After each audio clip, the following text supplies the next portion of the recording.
My name is Shenita Straughn. I grew up in Englewood, New Jersey. Growing up in Englewood, New Jersey was like growing up in a big family affair. One of my fondest memories is when I met my husband and I fell in love. Everyone knew my late husband by the name of Rick. We were married for 23 years when he passed, and we were together for 31 years when he passed. My husband was diagnosed with the rare form of brain cancer, glioblastoma 4, in May of 2013. He survived that struggle and that battle for 2 years, and he passed away June 3rd, 2015.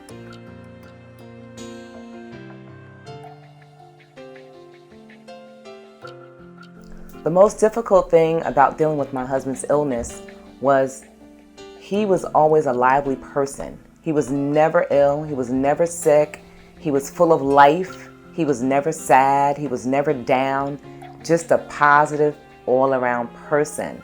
And to see him stripped of all of that, that was the hardest.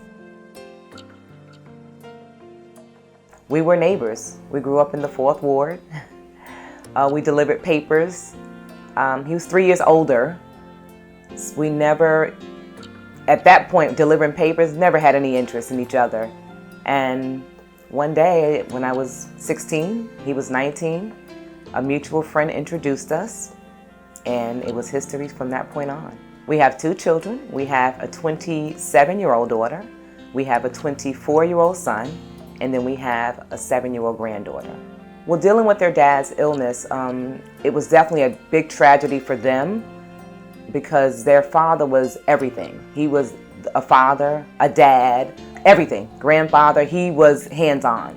He was not, that type of guy that he fathered his kids and, didn't take care of them. He took care of his kids, his children. So they remember that, and it hurt them to know that they were going to be stripped of that, And they didn't, even though your kids see you as old, they didn't see their dad as old, and he wasn't old. He passed at 49. So, to not have your dad, for future events, those things like that took a toll on them, and these were the things that they expressed that they were going to miss. And, and then just to see their dad, a good person, a happy person, to go through what he went through, and he struggled, and he never complained once going through his struggle.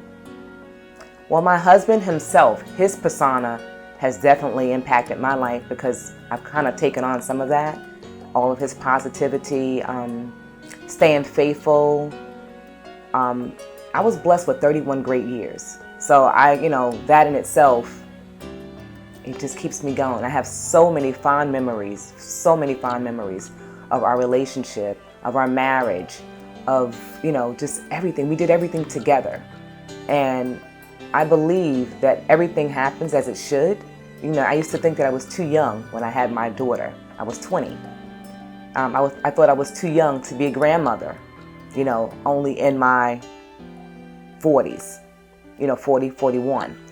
But everything happened as it should. I believe that our lives are predestined. And I believe that our relationship just blossomed me into a different person for the second go round. And, to this day, I still wear my ring. Some may think that it's weird, but at heart, I feel like I'm still married. I still cherish those memories, and that's what keeps me going.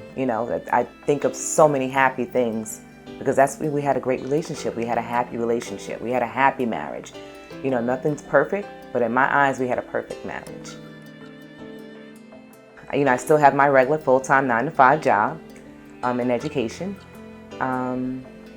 And I pretty much just kind of go where I'm needed, whether it's for speaking, whether it's for just support. I've also met some other widows that I've, become a support system and a pillar to. So I pretty much go where I'm needed, but I keep myself busy, and that's been key for me to keep life, going on the right track. My faith has been 100% my everything, and that's how I'm getting over, and that's how I make it. I wake up some mornings and, I thank God every day for my life. I thank God for the experience of my husband. I thank God for all that I went through. And I, was asked if I could turn back the time and change what I've gone through in my life, what would I change? But I could not bring my husband back. And my answer was nothing, because all those experiences made me who I am today.